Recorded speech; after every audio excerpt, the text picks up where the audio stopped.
This is the narrated PowerPoint for the introduction to Signs of Life in the USA.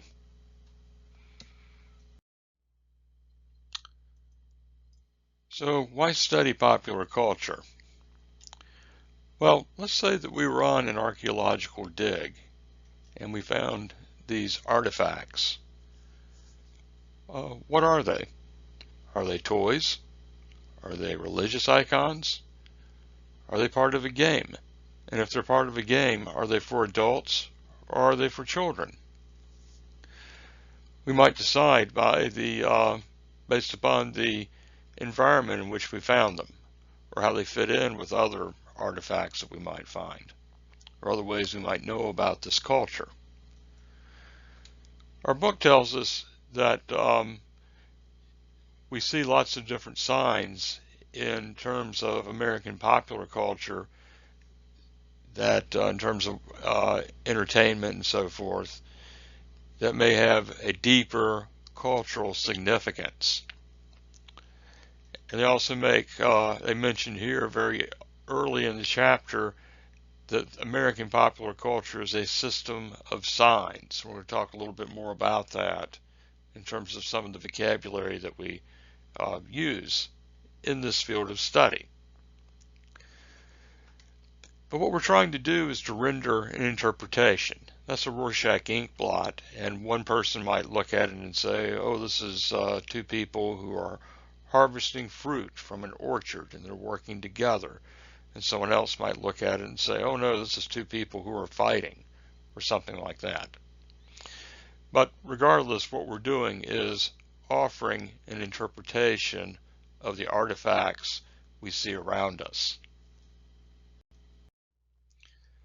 On that topic, well, why study popular culture in the college writing classroom? Well, just in terms of writing, that's Ernest Hemingway. He's credited with having said something, write about what you know. Well, he didn't actually say that. What he actually said was, I decided I would write one story about each thing that I knew about. That's when he was a beginning writer. And so it's kind of to relate that to popular culture. Some people think that Humphrey Bogart said, play it again, Sam, in the movie Casablanca, but he never said that. He says, play it, Sam. But somehow in our culture it got equated into play it again, Sam. So again, those types of interpretations are things that we might find interesting.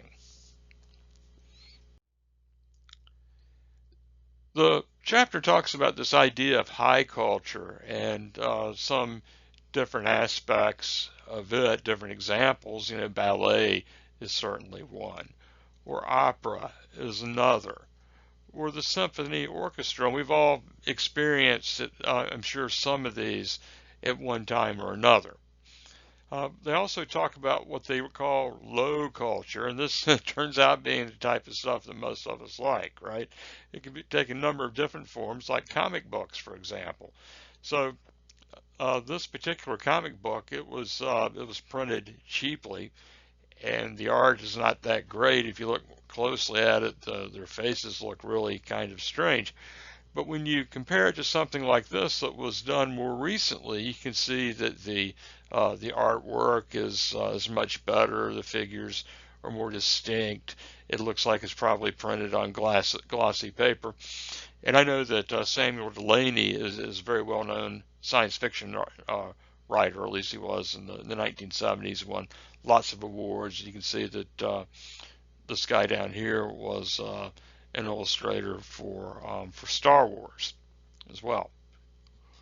So it takes all different shapes and forms. Now, another one we could talk about that sometimes comes into play is the idea of folk art. These days, in terms of where you'll hear more bluegrass music, and this is a bluegrass band here, you're more likely to hear them, I think, probably on National Public Radio than you are to hear them on a country station. Or that's the same thing is true with 70s soul music. That's a picture from some of the cast from Soul Train. But there's a music. It's actually 2 hours on Saturday nights on Georgia Public Broadcasting that's devoted to 70s soul music. So again, this is music that we still find meaningful, and that in itself too is important. Some of you have been writing about the question on popular culture for your diagnostic essays, and you've been mentioning Shakespeare. And Shakespeare, certainly, he was popular. He was extremely popular. Everybody liked Shakespeare. I've been writing that on some of your papers. Queen Elizabeth went to see his play. So did the people who had next to no money. They just had enough that they could get in and then stand down front in front of the stage. They didn't get a chair to sit in other words. Now, the book mentions that when popular culture was created, they trace it to the late 18th century and the Industrial Revolution. They say that's when what we refer to as low culture. And again, it was low in the sense that this was something that people who didn't have much money were doing. In the Appalachian Mountains, they didn't have much money, so they were sitting on their front porches playing guitars and banjos and mandolins and so forth. Rap music started in New York and the Bronx at block parties in the late 1970s. And in that case, they had no money for a band, so they would have a DJ come and play records. And the DJs started using the records themselves as musical instruments, and they started rapping along to them, and so that became rap music. But there were four elements that they said were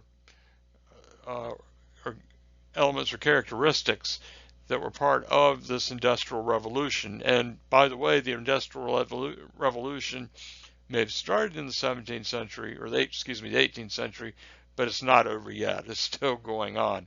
The one issue we're trying to deal with right now is what are human beings going to be doing over the next 20 years. But one of the elements of the Industrial Revolution in the late 18th century was industrialization. Another was urbanization, and the third was capitalism, and then the fourth was electronic technology. Well, electronic technology wasn't an issue in the late 18th century, but the first three were. And something that we often point to in regard to that would be something like this.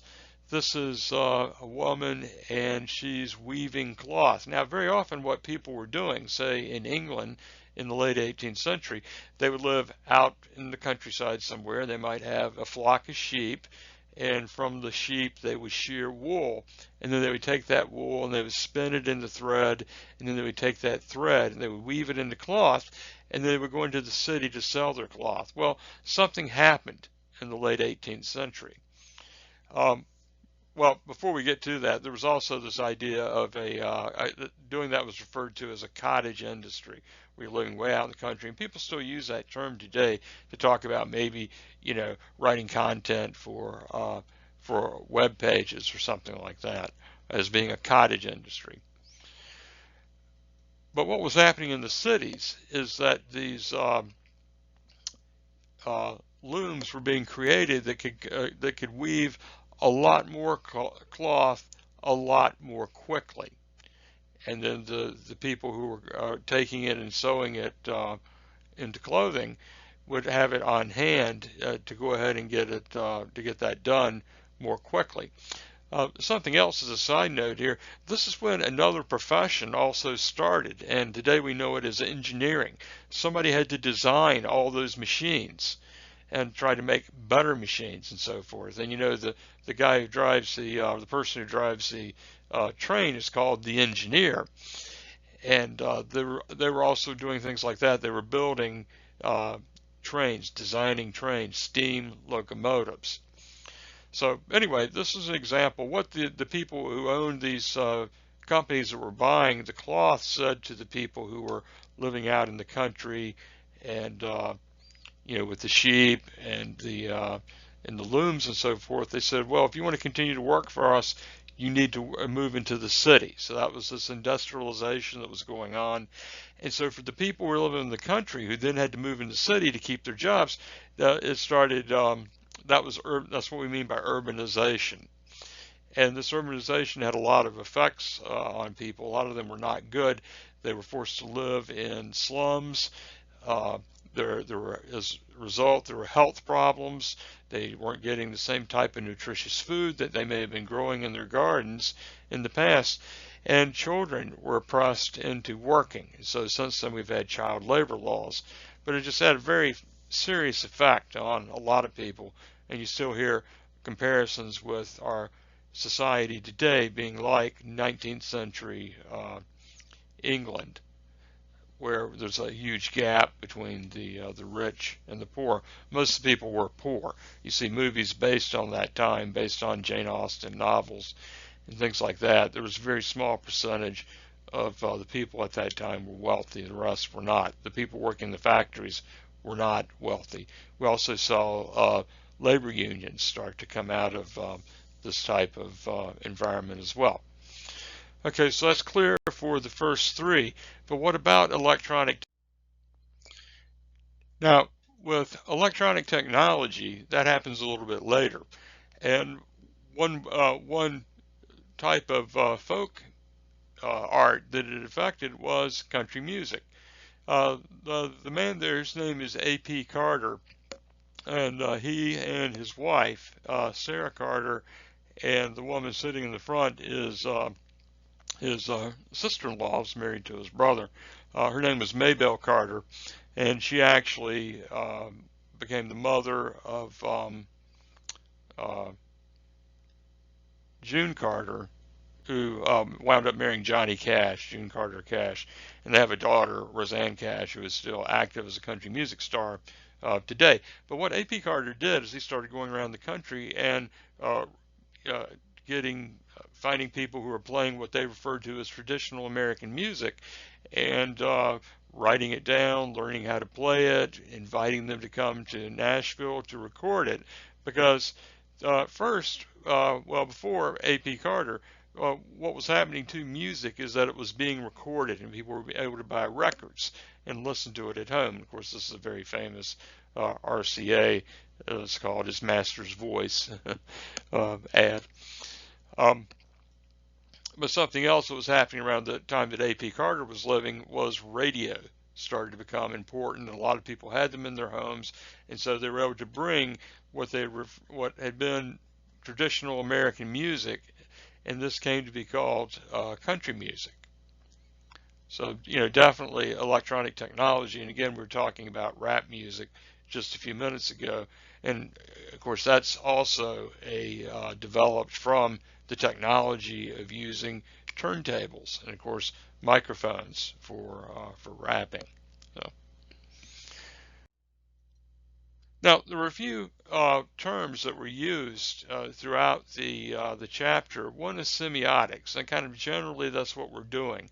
That's the study of these different signs, and they can take a lot of different forms. They can be verbal, or it could be music, or it could be an advertisement. And in that definition of semiotics, we see signs and say, well, what are signs? That's anything that bears meaning. Those are words, objects, images, and so forth, that are determined by particular codes. We say, well, what is a code? And that's a system of signs or values that assigns meanings to the elements. And then the other one that we had was system. And so some examples of one we could say, of course, the English language in itself really is an example of what we're talking about. Words in themselves are signs, and some people, I've spent my life studying the English language and in various ways, in terms of looking at literature, in terms of looking at popular culture. And then the code in English might say would be grammar. That's how we take all those words and arrange them in ways that are meaningful. And the system is the English language as opposed to the French language or the Spanish or Latin or what have you, Japanese. Another example that's often used is traffic signs. And so like a stop sign is, certainly is a sign that has meaning to you. And I remember at one point when my daughter was maybe 4 or 5 years old, she noticed when we came through this intersection, pretty often she would ask me why we always stopped there, and I said, well, there's a stop sign. I pointed that out to her. See the red sign that says stop, Um, and so anyway, with the literal signs, and when you learn about traffic signs, you learn things like the white signs, the rectangular white signs with the black lettering, speed limit, things like that. That has information about the road. And then the diamond-shaped yellow signs with the black markings on them usually have to do with road hazards and things like that. And so this is a code in the sense that, as I was saying, there are different types of signs. There's a stop sign, there's the white rectangular ones, and then the diamond-shaped yellow and black signs. And then all this fits into the way in which we regulate how we drive, and also it also becomes law. You can get a ticket for running a stop sign, or for going over the speed limit, as I'm sure you're all aware. And so that is something actually that people from other countries, and we here in the United States, we get criticized abroad quite a bit, but something that people from other countries are impressed with is the fact we've done a really great job with our traffic systems. We have a long way to go, certainly, and probably driving will be safer. We won't be still killing 40 to 50,000 people a year in wrecks, but it is something that, compared to the rest of the world, that we do pretty well. So, something else. There's two other terms that they use. I thought I would point out. There were others besides these, but I just thought I would mention these.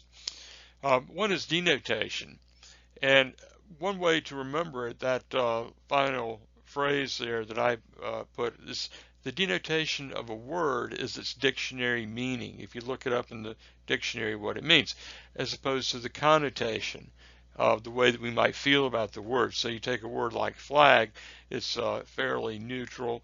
If we use it in a sentence like there's a flag on the play, one has kind of a negative connotation. If we use it, if we couple it with American flag, it has a positive connotation. If it's with Nazi flag, then it has a negative connotation. Or we might take the word police officer. If someone breaks into our house or someone attacks us or something, we might call the police, and a police officer might come and help us. That particular police officer is a German police officer, but I picked him because he just looks so nice. Well, let's say that we're riding down the street and we see facing us the other way with a radar gun hanging out the side is a police car, and we think, uh-oh, there's a cop. And then let's say we go past him and he turns his blue lights on and he pulls out behind us, and we say, uh-oh, there's a brief history of police terrorism. Well, I hope not, but anyway, those are words with the word, police has one connotation, cop has a kind of a more neutral connotation, and then there are other words that we use to indicate or to signify the police that I won't repeat here. You know what they are. Okay, so here's some of the image citations, some of the images that I used. Be sure that you do the discussion board posts and that you take the quiz this week. And let me know if you have any questions.